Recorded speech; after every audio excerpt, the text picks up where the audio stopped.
Welcome back to the Fuel Your Legacy podcast. Each week, we expose the faulty foundational mindsets of the past and rebuild a newer, stronger foundation essential in creating your meaningful legacy. We've got a lot of work to do, so let's get started. As much as you like this podcast, I'm certain that you're going to love the book that I just released on Amazon, Fuel Your Legacy, The 9 Pillars to Build a Meaningful Legacy. I wrote this to share with you the experiences that I had while I was identifying my identity, how I began to create my meaningful legacy, and how you can create yours. You're going to find this book on Kindle, Amazon, and as always on my website, samknickerbocker.com. Welcome back to the Fuel Your Legacy show. I am super pumped. I was on Instagram over the weekend, as I sometimes am, and ran across this gentleman's Instagram account, just barely getting started. It's so cool when you get to find people who are just starting to share their message and just starting to be really outgoing about what's going on in their life.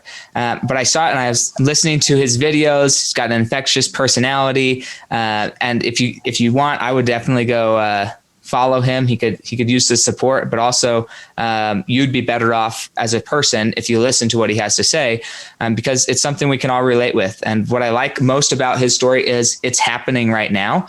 So his name's Reilly. So it's ERIC. And then Reilly is REILLY. So go follow him on Instagram and watch some of his videos. But just a very inspiring person, and chose to take life into his own hands and stop being a victim, but to be a creator. So go ahead, Eric, introduce yourself. Tell us where did this journey start? What was life like before this aha moment, and how has it changed since? Sure. So first, I just want to say thank you so much for having me on the show. I really appreciate it. And I'm looking forward to having a great conversation. I would just say, I guess, it all starts, when you start adopting beliefs for yourself and start, it all starts when you're young and you start to become conditioned and learn the things that you're supposed to think. And a lot of the times you don't really realize until much later that, hey, I think a certain way, because of the things that I was brought up thinking and realizing.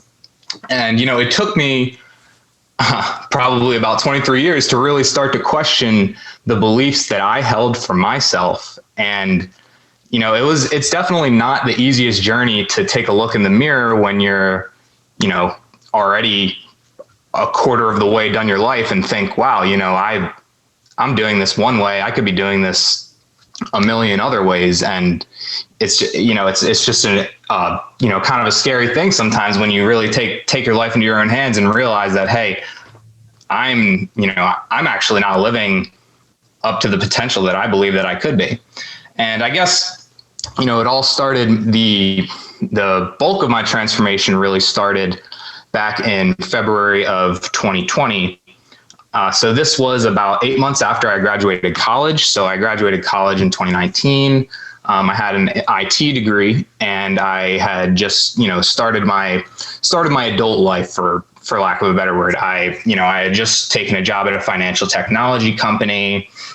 I had flown out there a couple months prior and got all my training done. I was sort of settling into adult life. And I, after that whole settling in kind of finished up, I started to realize, like, is this life? Like, is this all life has to offer? Is this, what am I doing here? And that's when I really started to realize, there is more to life. I'm not taking advantage of it. And, it's an interesting experience when you really start to think about your life abstractly and think that, wow, my perspective is completely due to my own experiences. And there are so many self-limiting beliefs and so many different things that I think that are actually holding me back. And, in 2020, in February, I guess the huge turning point, was I actually picked up a book called 7 Habits of Highly Effective People, by far the most profound, life-changing book I've ever read. And, it really started to make me think, I've been working towards this vision or this success. I want to be successful. I always told myself, I'm going to be successful. I'm going to be successful. I'm going to do it. But what I didn't realize was what is success? Like what am I defining as my version of success? And it took me a long time to really nail down, okay, this is my version of success. This is what I think I should be doing. And what really kind of got to me was, the version of success that I was striving towards for all those years. It wasn't like I didn't conceive that. It was taught to me throughout my whole life, throughout, friends telling you what you should be doing, your parents telling you what you should do. Oh, be traditional, go to college, get a job, have a family, live a good life. And that's all good. You know what I mean? But it's not me. It's not my version. It's not my choice. And that's when I really started to think, okay, what does it look like? What is my version of success? What do I want to do with my life? And one of the things I did after reading 7 Habits I was in the middle of reading it, was I started to decide, okay, I need to figure out what my version of success is. So I'm going to write down what that looks like. And I wrote down probably like 3 pages of just all these different values and these different ways that I need to live in order to fulfill my version of success.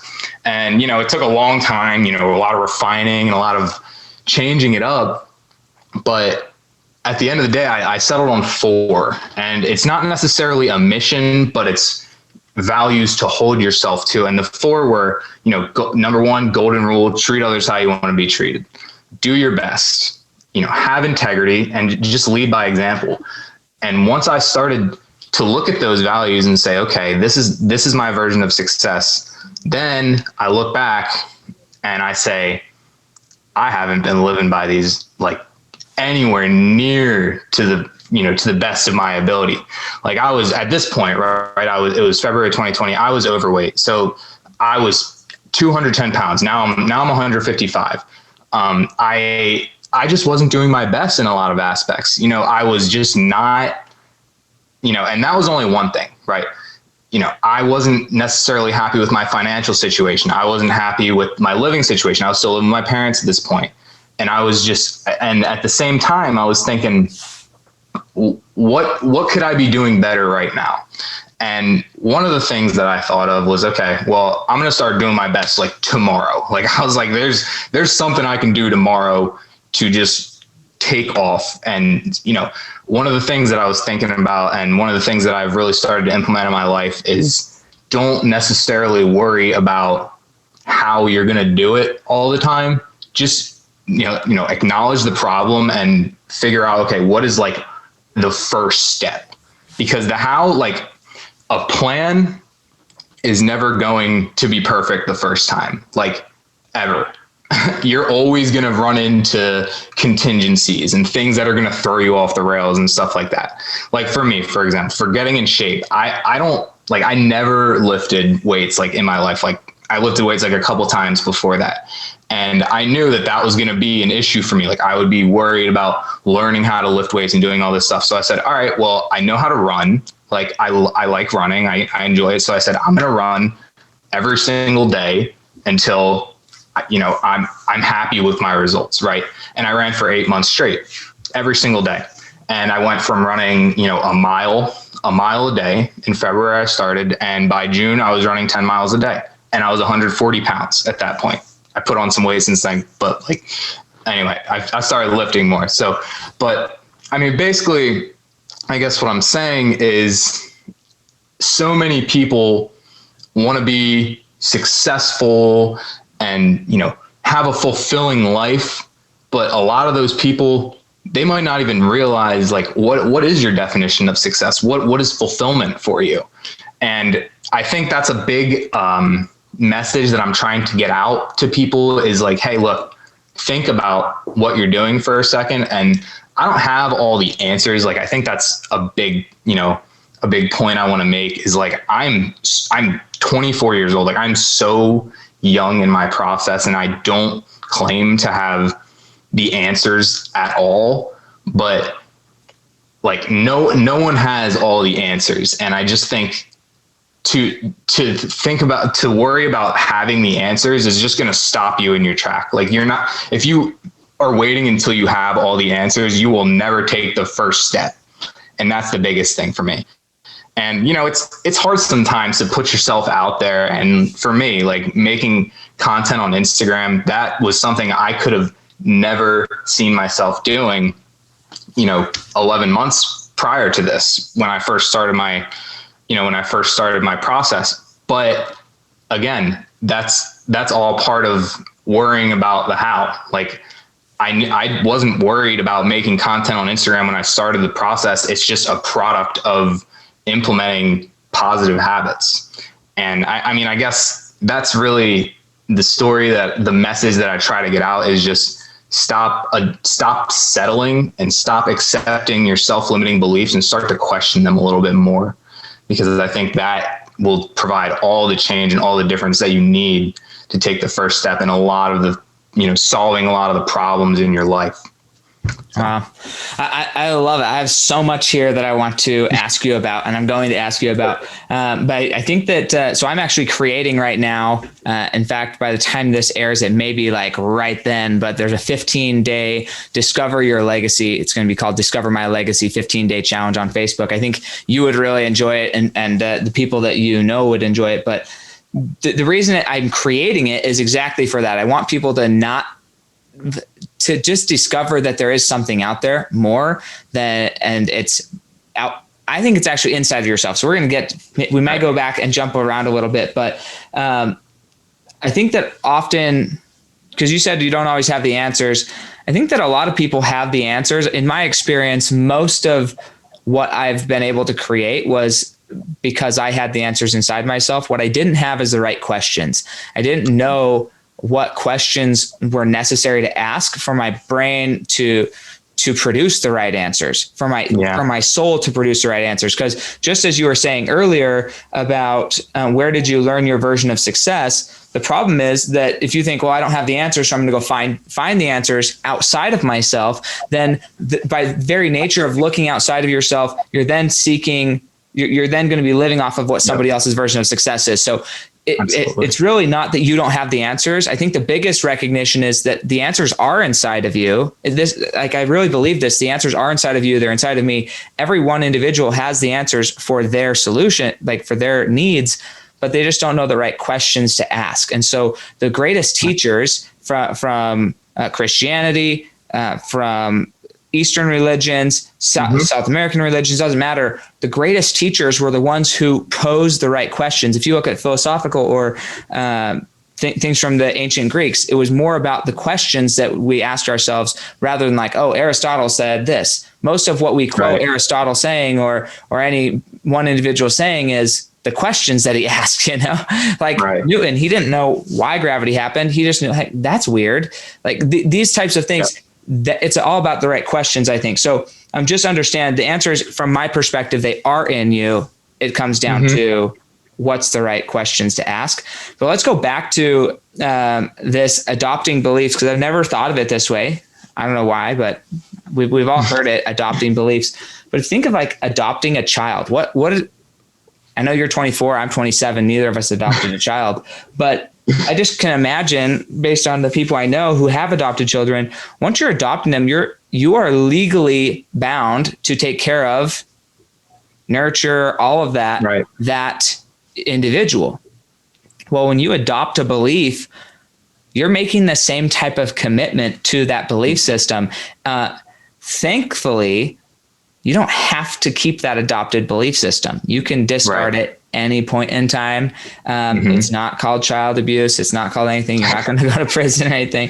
You can reject these adopted beliefs at any point in time, anytime they're not serving you. So I'm curious, do you have other siblings? Where are you at in the family organization?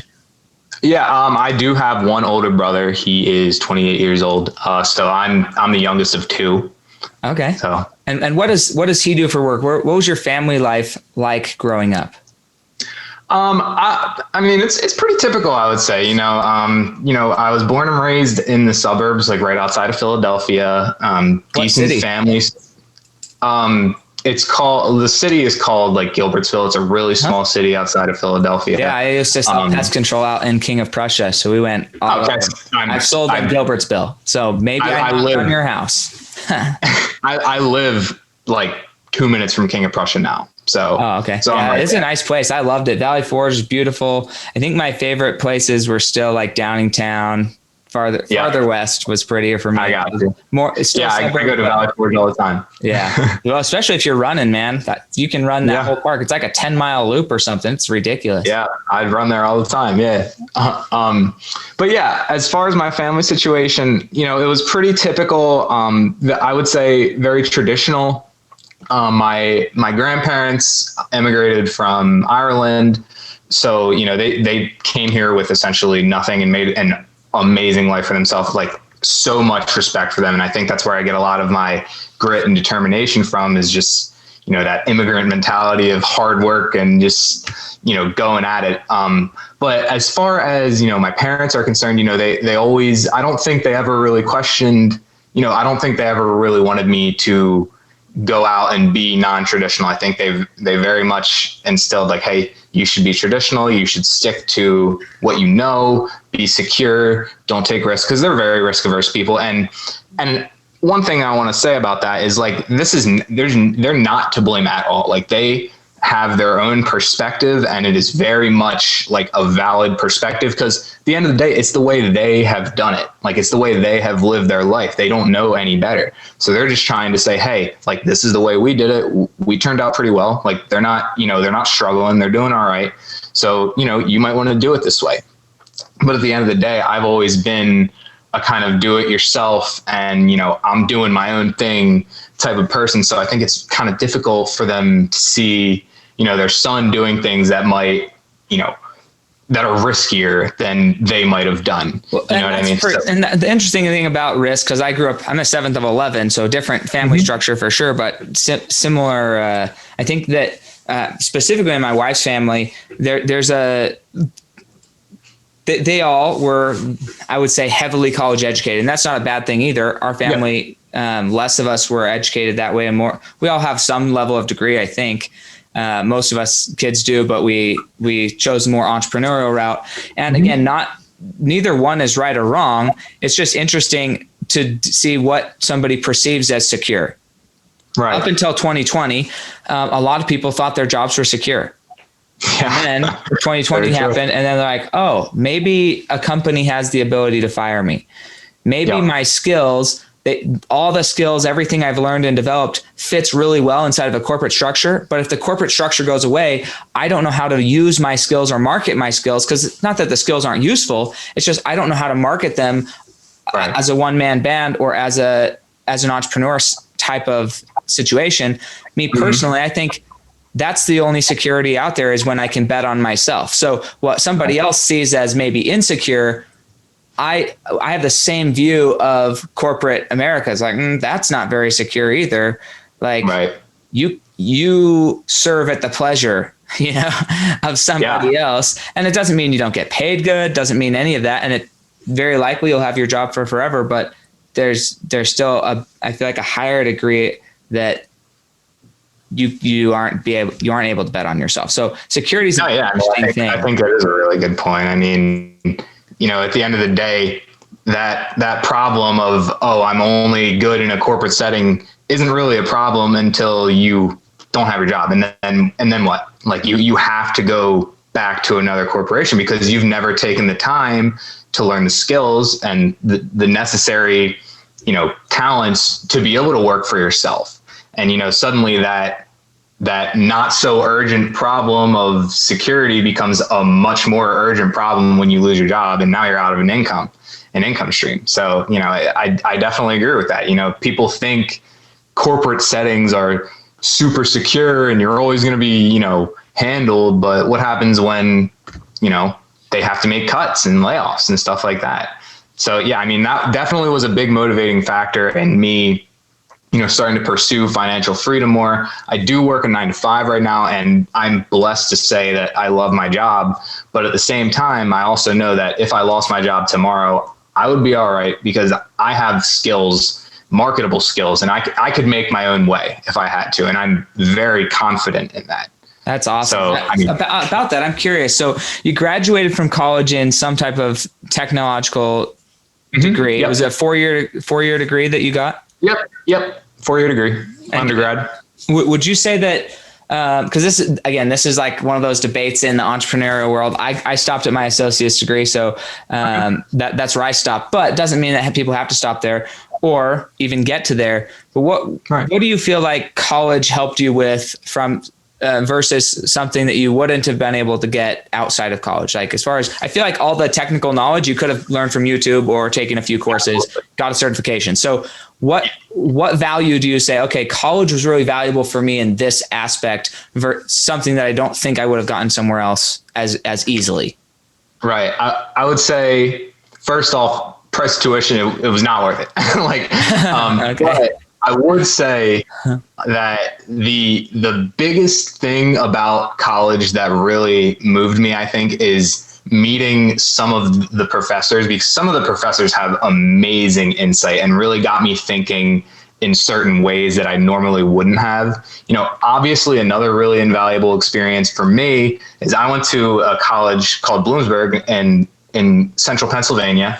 And there was a lot more diversity than I was used to, in terms of income levels of people, race and like all that stuff, just a much more diverse place than I was used to. And I think that was really good for broadening my perspective, because I went to a Catholic school all throughout my life, K through 12. And I was always around, pretty high income people, not like rich, but not lower income. You know what I mean? It was a private school. You had to pay to go there. And when I went to Bloomsburg, this was the cheapest state school in Pennsylvania. So it was a lot more diverse. So I think that was a really good thing for me. But I would like to say, as far as the education is concerned, so I had an internship at the same company I work for now prior. And I remember saying to my boss at the internship, after the first week of the internship, I was like, dude, I have learned more here in a week than I have learned in 4 years in college. Like, it's just like, the thing about college is they can't teach you how to do the job because they don't know what job you're going to be in.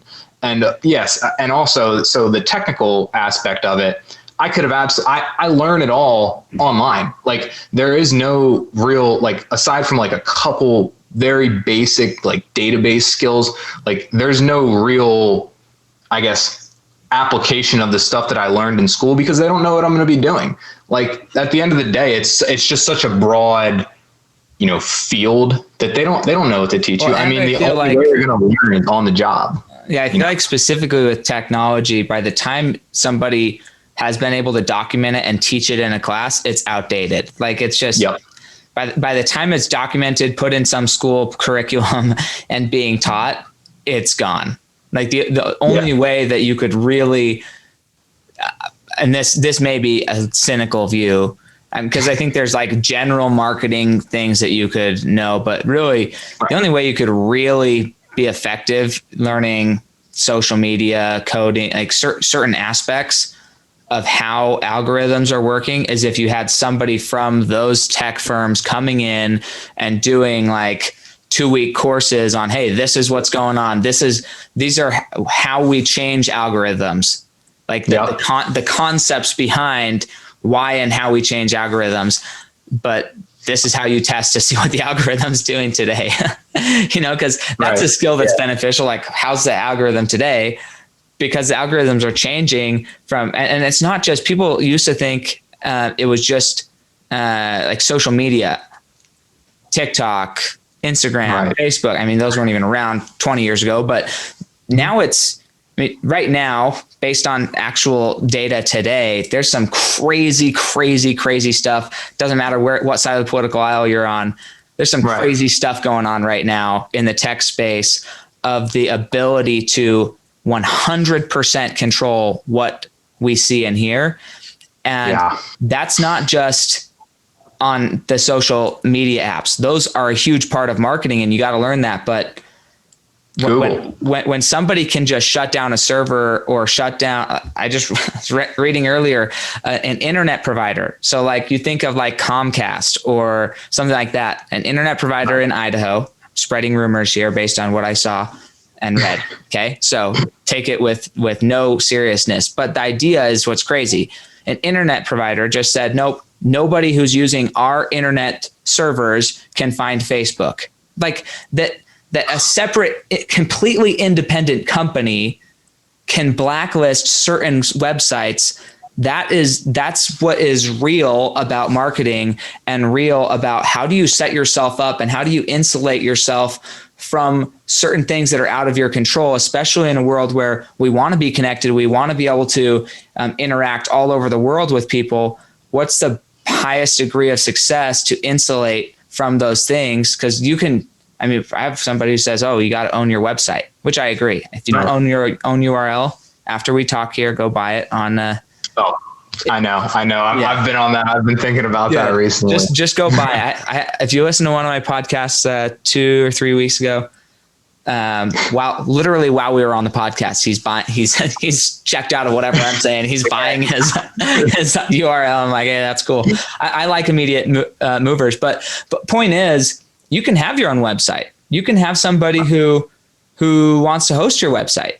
But if the internet provider that somebody else is using trying to find your website, if they blacklist your website, then you still have a limited amount of communication. I mean, it's crazy the amount of control that there is in outward circumstances. So it's important to understand what values did you get out of it yourself. And that's why I asked you the question, outside of the technical and whatever, what values do you really feel like you learned from college? And I think that you learned how to ask better questions. You learned different ways to think from your professors. And I think that's valuable. That skill in and of itself, disregard everything else, is super valuable. So what I'm curious about is, how did you get exposed, right? So you're going through life, you get a job at this financial tech firm, whatever. And what was the process of you being exposed that there was more to life than, like, was it an event? Was it something you saw? Was it a conversation? Was it you just had a dream and woke up and like, what the heck? Like, what exactly spurred on? What was the reactive stimulant that said, oh, something's not right here? Yeah, well, I would say, I mean, I always thought like I'm going to be great. Like I've never doubted the fact that I am like capable of making things happen. But I guess the biggest thing was, I was searching for all these answers in books and like other stuff and all this stuff. And, I was reading 7 Habits, and like the first habit is, be proactive. And like, I read that and I was thinking like, that might be the answer to a lot of my issues, is like, I'm sitting here and just reacting to so much of my situation. Like, I'm sitting here 210 pounds and I didn't run today. Like, why am I not exercising? Like, I have a problem, like obviously acknowledged, and I'm not doing anything about it. Same situation, my financial situation, same situation with like my mental situation, right? Is like, I was like, I'm sitting here trying to move up in my career or, learn new things and learn new skills. Like, I'm saying I want to do all these things, but am I actually being proactive about it? Like, am I taking steps in the right direction every single day? So I would say, I mean, my aha moment really was just like reading this book and looking at myself and thinking like, are you actually doing what you need to do? And one of the biggest things was, when I wrote down my values, like I said, one of the values was have integrity. And that value, when I thought of integrity before this, it always related to like other people, right? It was always like, be honest with people, keep your word with them, all this stuff. But I never really thought about like, what about like, because this book talks about it a lot. It's like personal integrity, right? Like having integrity with yourself, keeping keeping promises to yourself. And I remember that was when I was like, damn, like I could lose weight. Like literally all I had to do. And I remember thinking this and being like, why have I not like started doing this yet? And I was like, all I have to do is make a promise to myself and then not break it.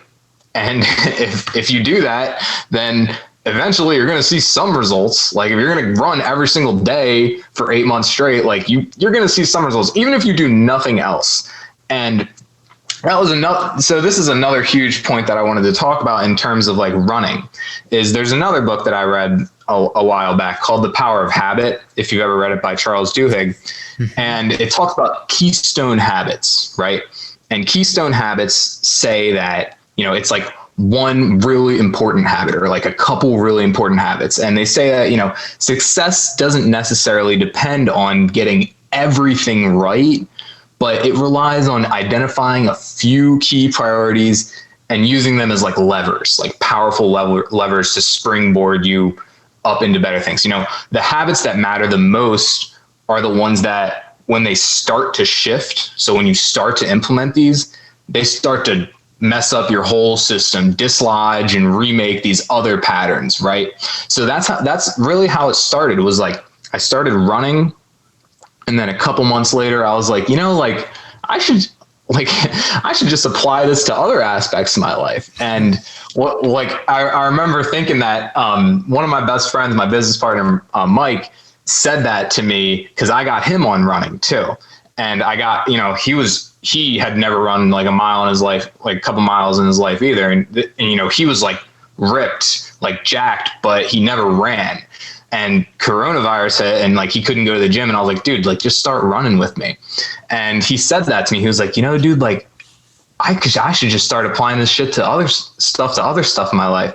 And I was like, yeah, man, like it really does kind of dislodge your whole system when you implement such a drastic change. And it doesn't even seem drastic at first, but it is after a period of time. And, after I started running, I decided, okay, well, I'm already doing this. So, okay, I'll read 20 pages a day and I'll start. And the weirdest thing for me was like, I didn't even foresee this happening, but I started crushing it at work in my 9 to 5, like absolute, like just like I was learning a little bit. So like I didn't have a super technical background when I started there, but I was in like a development position. So I had like a business/tech background, but I wasn't like a programmer, but I got put into a programming position. And for a while I was really worried about like, oh my God, like, am I gonna be able to do it? Like so hard, I've never programmed before, but like after I started running and started to like sort of implement this philosophy of just do it and be proactive about it, I was like, you know what, like I'm just gonna, like I'm already in the position, so I might as well try my hardest and just bust my butt to get there. And within a couple months, like I was subject matter expert on like multiple different things, and like people were coming to me for help. And it was just like, it blew my mind to think like that all started just because I decided, I'm gonna run every day. And then that translated to being more proactive at work, reading, started a business with my best friends. It's still in the works of getting started, but like I guess my message kind of stays the same. It's just like one change. You have no idea what one change could actually do to the rest of your life, because you have no idea what, like, the habits that are going to change because of that.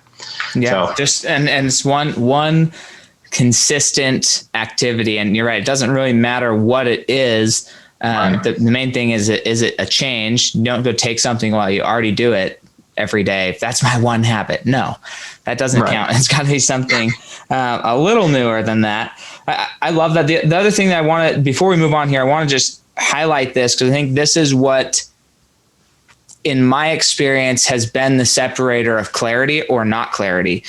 So one of the things you said when you were telling your story is you were committed to success, but with no definition. And so you had to define success. And then you said you journaled a lot about what that looked like for 3 or 4 hours or pages, whatever it was.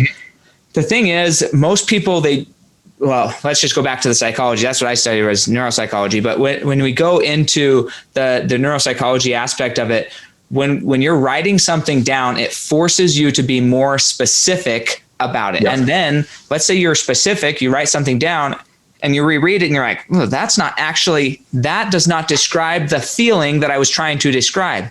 And so what's nice, we can think all we want inside our heads about, oh, I feel this way and I think this, and I'm really emotionally engaged in my goals, whatever, but you haven't written anything down.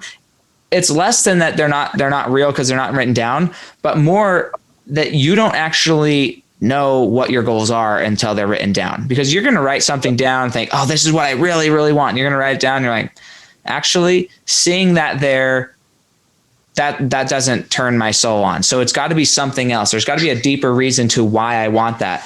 And in my 15-day challenge, and this is what spurred that thought process, I actually have people, it's equivalent of, I think, 3 or 4 days of the challenge is simply focused on just identifying core values and the different stages that we go through to identify those core values. From one, finding out what other people think your core, well, first you do your own core value test and get it down to 10, which could take a while, get it down to 10. But then you go ask other people what they think your core values are. Because you might think, you will in your mind think your core values are one thing, but when you go ask your friends, your family, the people who really know you better than you know yourself, and you're like, hey, what's most important to me? What do I always talk about? What is the one thing that's always on my mind? It's not what you wrote down. I almost guarantee you it's not what you wrote down about what you think your core values are. And so there's that aspect. Then I have you track your money and track your time every 15 minutes for a solid day. If you tracked your time every 15 minutes for a solid day and found out what you actually value based on where you spend your time, I promise, most likely, I haven't run into very many people who have passed this test, but most likely it is not what you say that your values are. Yeah. And that's not a bad thing necessarily. The goal is to gain clarity. That's the whole objective, is like, how do we actually gain clarity? Because if you don't know where you are, think of like a GPS. Every GPS system that you put in a location, even if you have defined success of where you want to go, if you've defined success of where you want to go, you plug it in the GPS. What's the next step of the GPS? It's identifying where you are so it can create the fastest route for you. Right. But if you have your location services turned off, the GPS can't find out where you are. There's no way it can give you directions. And so you have to not only define where you want to be, but you have to define where are you today, and be brutally honest with yourself. Because there's so many people who listen to this and are like, oh, well, family's my priority. Family's one of my values.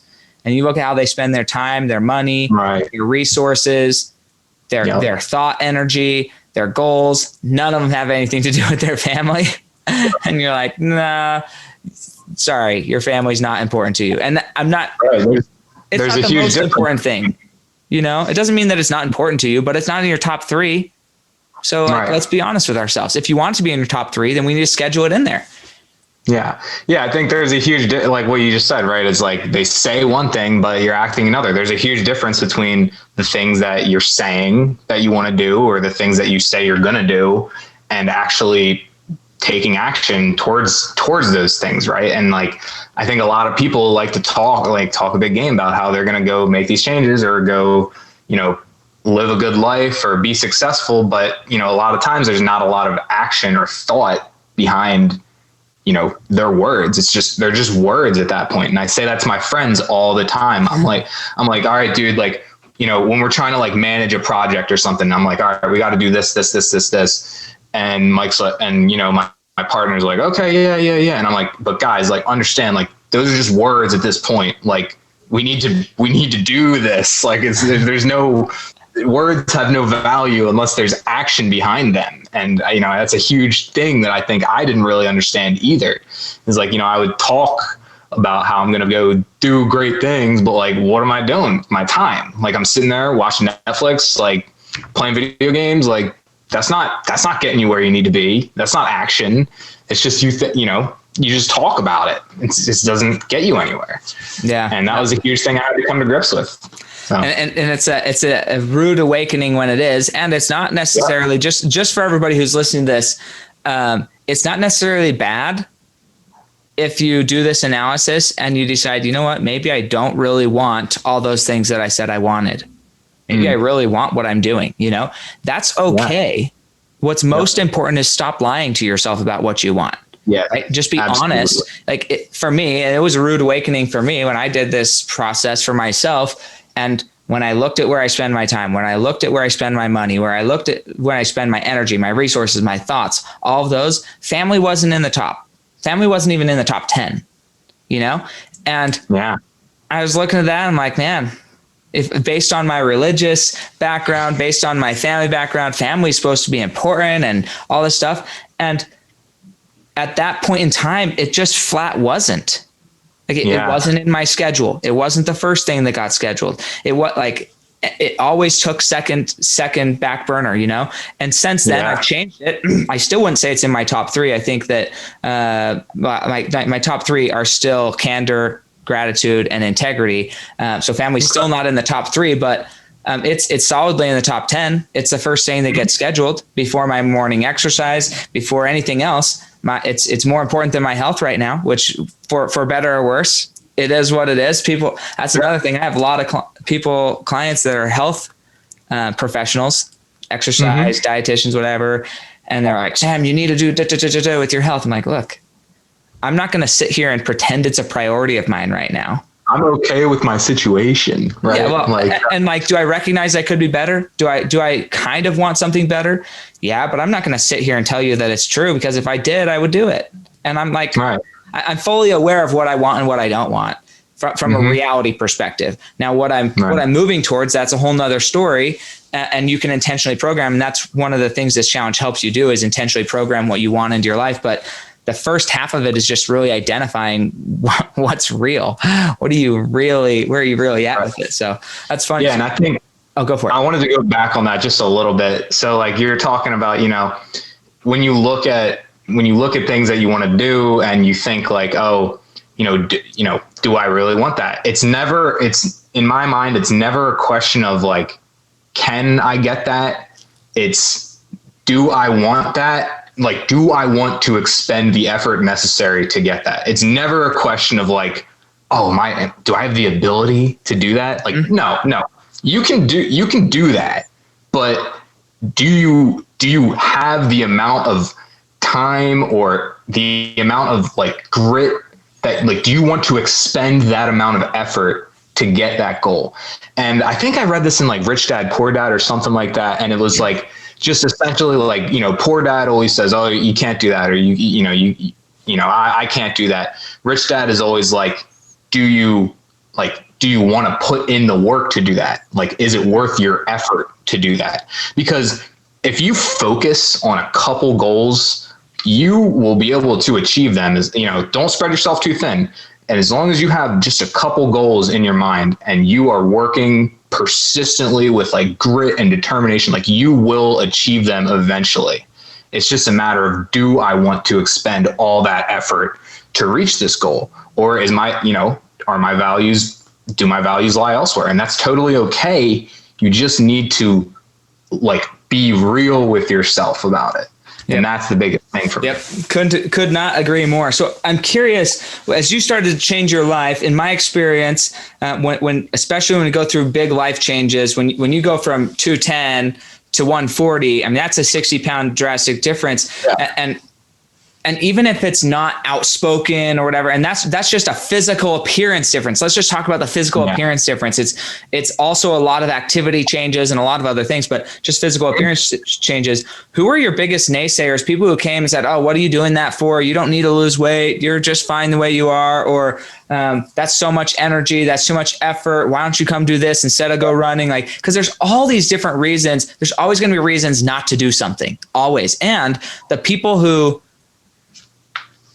are scared of your change because it displaces them, they're going to try and hold you back. So who were those people in your life, and how did you silence them in your mind and say, you know what, I'm doing me, you do you. Hopefully we're still friends at the end of this, but if not, it is what it is.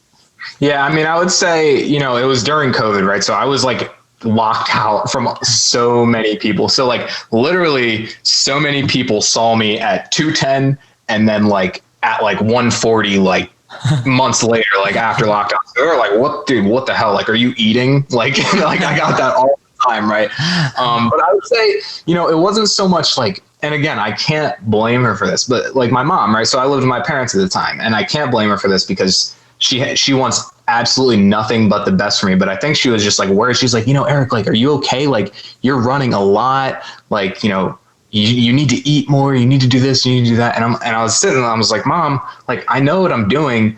And I'm definite. Like, I am positive that what I'm doing is good for me. So as like all that naysaying that comes from anyone, and, there was definitely other people too, like I think a lot of people were a little bit threatened by just like the drastic changes and like, dude, what the hell is this kid doing? You know what I mean? Like they were a little bit jealous, or maybe or like ego, they're trying to rationalize to themselves why they weren't making the changes that I was making, which, again, human nature, they're, ego. Right. But I would just say it didn't really, like, none of the naysaying ever really mattered to me, because at the end of the day, I knew what I was doing was good for me. And like, it literally, like, that made everything go away. Right. Because like, as long as you are objective about it and look at your situation and say, okay, I'm being better than I was yesterday.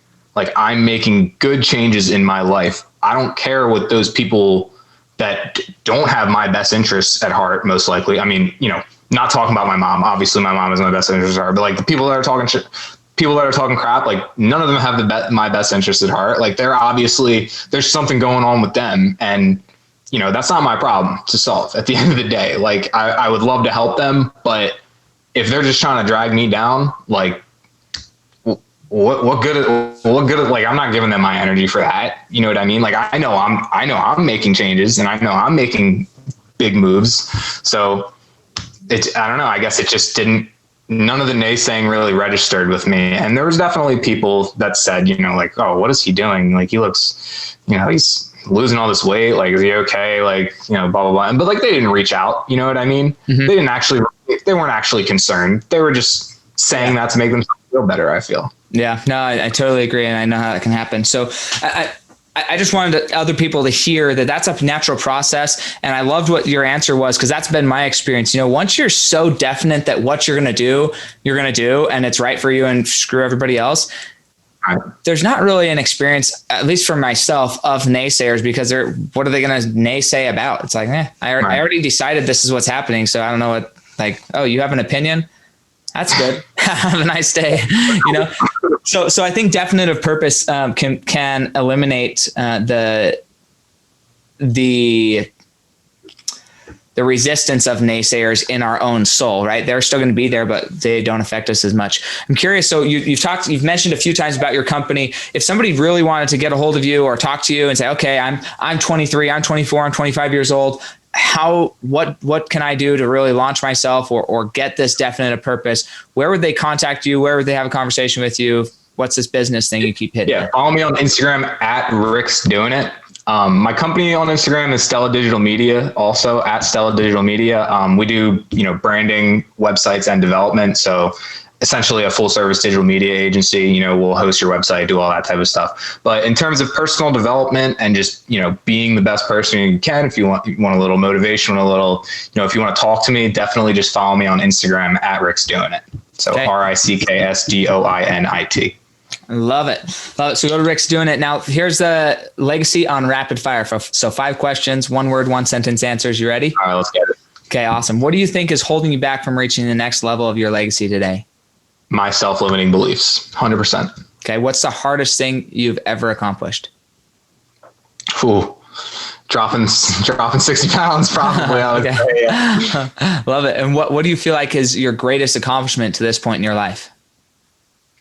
Oh, that's a tough one. I would say probably just the ability to just have resolve and decide, at literally what felt like the drop of a pin to just like uproot a lot of the self-limiting beliefs that I held for myself, in terms of just, one word. Sorry, go ahead. No.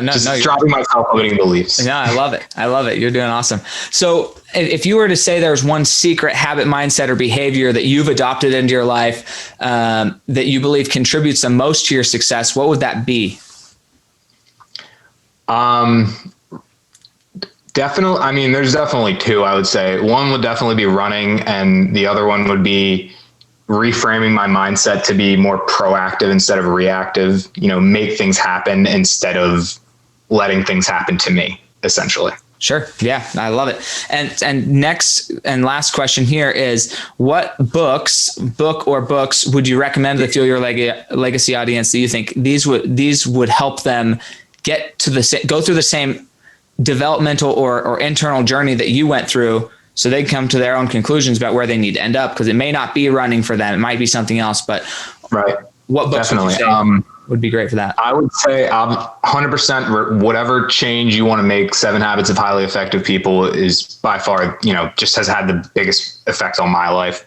Another book I would say, I'm like looking at my bookshelf thinking, Subtle Art by Mark Manson, Subtle Art of Not Giving an F by Mark Manson. And one more is Can't Hurt Me by David Goggins. That also had a super profound impact. Just a great story, easy read, and, a lot of great advice in there. So, yeah, all great books. I can second as far as I've read them. I really enjoyed them, and I've gotten something out of each and every one of them that has helped me in my journey. So I can definitely second that. So here's the final question. And I know that this is really far out for the both of us, but I like that we're thinking about it right now. So I don't think you're even married. Are you married? No kids? No kids? Don't even have a girlfriend. Say what? I said, don't even have a girlfriend. Oh, perfect. Well, that's okay. At some point in the future. But imagine, we're 6 generations from now, and your great grandchildren are sitting around a table discussing your life, the impact you had, and the legacy you left. What do you want them to be saying about your legacy 6 generations from now? Yeah, that's a good question. I would say, I made people think and made people ask the right questions and start to reframe their own beliefs. Because at the end of the day, I think my whole message is just drop these, self-limiting beliefs that you hold for yourself. So I want people to really question, why do I think like this? Because I don't have the answers. I don't have all the answers, right? But it's about asking the right questions and finding them for yourself, finding the answers for yourself. Love it. Couldn't agree more. And that, guys, that is why I invited him on here, because I saw this in his videos. I think there's only 12, maybe 15 videos on Instagram. I think I got 20 pieces of content on my Instagram now. You got 20? Oh, sorry. I undershot a few. No, it's all good. All good. No, but really, what I really liked about it is his message was clear. It was concise. It was straightforward. And I loved what it was. I think it really mirrors a lot of what I try and help and create. We each have our own language. His language is proactive versus reactive. My language is creator versus victim. But they're the same thing. As far as what they mean, they're all the same thing. So that is why I've invited him on here, because even though he's 24, I've had people on here who are in their 60s and 70s, and it's all the same story. And so I want you guys to really understand principles of success are principles of success. And it doesn't matter what age you find them or when you decide to start living by them, they're still the same. They're everlasting. In my opinion, the principles of success or creation are still the same principles. So thank you so much, Eric, for coming on, and thank you for taking the time. Anybody who loves this can go leave a review. Go follow him at Rick's Doing It. It's perfect branding. Rick's doing it. He's doing whatever he's doing. Doesn't matter, but he's doing it. I love it. And always remember that you are worth being remembered. Okay. So catch you guys next time on the Fuel Your Legacy Show. Thanks for joining us. If what you heard today resonates with you, please like, comment, and share on social media. Tag me. And if you do give me a shout out, I'll give you a shout out on the next episode. Thanks to all of those who've left a review. It helps spread the message of what it takes to build a legacy that lasts. And we'll catch you next time on Fuel Your Legacy.